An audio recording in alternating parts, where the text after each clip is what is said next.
Perjalanan Syekh Subakir, pelopor Islam di Tanah Jawa. Syekh Subakir adalah seorang ulama dan ahli sufi yang terkenal.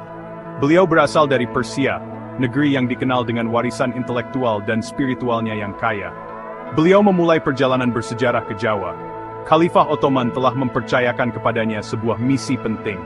Misi ini adalah untuk menyebarkan ajaran Islam di tanah baru ini. Setibanya di Jawa, Syekh Subakir menemukan tanah dengan keindahan alam yang luar biasa. Namun, tanah ini juga sangat kental dengan kepercayaan kuno.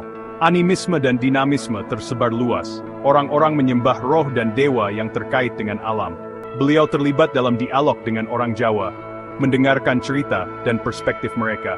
Pendekatan ini membuatnya mendapatkan rasa hormat dan kepercayaan. Mengatasi tantangan, merangkul kearifan. Pendekatan Syekh Subakir terhadap dakwah atau penyebaran agama Islam ditandai dengan kelembutan dan rasa hormat. Beliau mengakui pentingnya tradisi lokal. Beliau berusaha untuk menenun ajaran Islam ke dalam budaya yang ada daripada menggantikannya sepenuhnya. Pendekatan ini terbukti sangat efektif. Ini memungkinkan orang untuk secara bertahap memahami dan menerima Islam tanpa merasa seperti mereka meninggalkan warisan mereka. Beliau menekankan nilai-nilai universal yang dimiliki oleh Islam dan tradisi Jawa.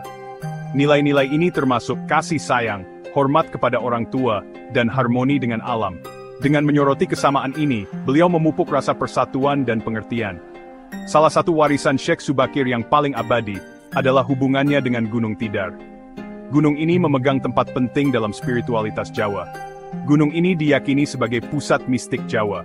Banyak legenda tentang kekuatan spiritual yang kuat yang berada di lerengnya. Kisah Batu Tumpeng dan kewibawaan spiritual.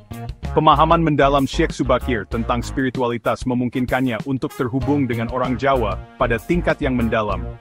Beliau menyadari pentingnya Gunung Tidar.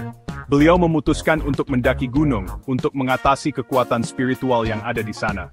Tindakan ini bukan tentang dominasi, tetapi tentang menemukan harmoni antara sistem kepercayaan yang berbeda. Menurut cerita rakyat setempat, Syekh Subakir bertemu dengan roh-roh kuat di Gunung Tidar. Mereka menolak kehadirannya. Namun Syekh Subakir, melalui kekuatan dan kebijaksanaan spiritualnya, berhasil menaklukkan mereka. Beliau kemudian menancapkan pasak, yang dikenal sebagai batu tumpeng, ke dalam tanah. Tindakan ini dipandang sebagai simbol otoritas spiritualnya dan perannya dalam menenangkan tanah untuk penyebaran Islam. Kisah Syekh Subakir dan Batu Tumpeng menyoroti aspek penting dari pendekatannya. Beliau tidak berusaha untuk memberantas kepercayaan yang ada.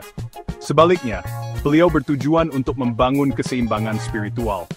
Ini sangat beresonansi dengan orang Jawa yang terbiasa mengarungi dunia di mana roh dan dewa memainkan peran penting. Warisan Syekh Subakir mercusuar bagi generasi mendatang. Upaya Syekh Subakir meletakkan dasar bagi penerimaan Islam secara luas di Jawa. Kebijaksanaan, toleransi, dan wawasan spiritualnya menjadikannya sosok yang dicintai. Beliau dikenang bukan sebagai penakluk, tetapi sebagai pemandu yang menerangi jalan menuju Islam. Warisannya terus menginspirasi. Saat ini, situs Batu Tumpeng di Gunung Tidar tetap menjadi tempat ziarah. Orang-orang berkunjung untuk memberi penghormatan kepada pelopor yang membuka jalan bagi Islam di Jawa.